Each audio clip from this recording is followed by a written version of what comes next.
ভারতবর্ষকে গরিব মুক্ত করার জন্য আপ্রাণ প্রচেষ্টা চালানো হচ্ছে। যদি ইসলামের একটা বিধানকে, এই জাকাতের বিধানটাকে যদি চালু করে হাজার হাজার বছরের কোনো প্রয়োজন নেই, একটা মাসের মধ্যে, একটা বছরের মধ্যে ভারতবর্ষের মধ্যে একটি ব্যক্তিও গরিব থাকবে না, এটাই চূড়ান্ত। একজন থাকবে না। আমরা এর ইসলামটাকে বুঝিনি।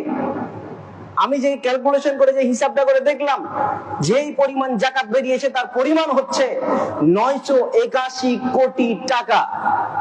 বুঝলেন না? 10 জন, মাত্র 10 জন মানুষের সম্পদ থেকে 2.5% যে জাকাতটা বের করা হয়েছে, ওরা যদি জাকাত দেয় তাহলে 982 প্রায় 982 কোটি টাকা জাকাত এসছে ভারতবর্ষের। ভালো করে লক্ষ্য করে যদি দেখেন, ভারতবর্ষে বর্তমান সময়ে 29.19% দারিদ্র সীমার নিচে অবস্থান করছে মানুষ ভারতবর্ষের মধ্যে। 2024 সালের কথা আপনাকে বলছি। প্রায় 30% মানুষ দারিদ্র সীমার নিচে। এর অঙ্কটা আপনি যদি ভালো করে লক্ষ্য করে দেখেন, প্রায় 43 কোটি মানুষ বা প্রায় 44 কোটি মানুষ ভারতবর্ষে গরিব আছে, যারা একদম দরিদ্র মানুষ, প্রায় 44 কোটি।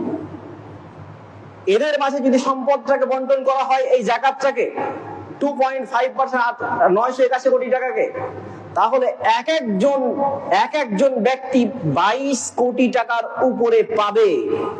একজন ব্যক্তি 43 কোটির মধ্যে যদি এই 981 কোটিকে বন্টন করা হয়, তাহলে একজন ব্যক্তি 22 কোটির উপরে টাকা পাবে। বলেন তো, একজন দরিদ্র মানুষ যদি 22 কোটি টাকার আজকে মালিক হয়, তাহলে দরিদ্র হলো নাকি বড় লোক হলো? বলেন, কথা বলেন। বড় লোক হলো। ভারতবর্ষের মধ্যে নিয়ার অ্যাবাউট 150 কোটি মানুষ বর্তমানে আছে। গণনা করলে 150 কোটি হবে এটা। যদি 140-এর কাছাকাছি দেখাচ্ছে, 150 কোটি ধরেন। যদি 150 কোটির মধ্যে 981 কোটিকে বন্টন করে দেওয়া হয়, তাহলে 7 কোটির উপরে টাকা পাবে একজন ব্যক্তি। 7 কোটি টাকার উপরে। তাহলে ভারতবর্ষে অভিযান চলছে গরিব দূর করার জন্য। দারিদ্রতা হটাও, গরিবী হটাও বলা হচ্ছে। যদি ইসলামের একটা বিধানকে ইমপ্লিমেন্ট করা হয়, তাহলে এর ফলাফল দাঁড়াবে তার পরের দিন ভারতবর্ষে একজনও গরিব থাকবেন, এটাই চূড়ান্ত। আছেন কোথায়?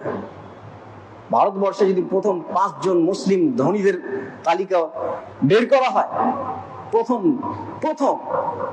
প্রথম 5 জনের যে তালিকা বের করা হয়, এদের যে পরিমাণ টাকা আছে, এই পরিমাণ মাত্র 5 জন ব্যক্তি যদি টাকাকে 150 কোটির মধ্যে বন্টন করা হয়, তাহলে যেটা দাঁড়াবে প্রায় 46 লক্ষ কি 43 লক্ষ টাকা একজন ব্যক্তি পাবে। কোথায় আছেন আপনি? একজন ব্যক্তি 43 লক্ষ টাকা করে পাবে। যদি জাকাতটাকে বন্টন করে দেওয়া হয় পুরো ভারতবর্ষের মধ্যে, যাদের ধন সম্পদ আছে তারাও একটা ভাগ পাবে। মানে মুকেশ আম্বানিও একটা ভাগ পাবে। আজকে মুকেশ আম্বানিও ওই 22 কোটি টাকা পাবে। মুকেশ আম্বানিও 7 কোটি টাকা পাবে যদি বন্টন করা হয়, তাহলে ও বাদ যাবে না।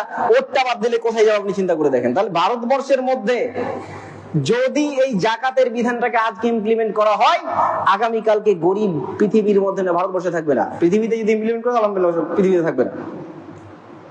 বোঝানোর চেষ্টা করলাম, জাকাতটা ভিন্ন, যার ক্ষমতা আছে সে প্রদান করবে। জাকাতুল ফিতরটা ভিন্ন, ক্ষমতা থাকলেও প্রদান করতে হবে, না থাকলেও প্রদান করতে হবে।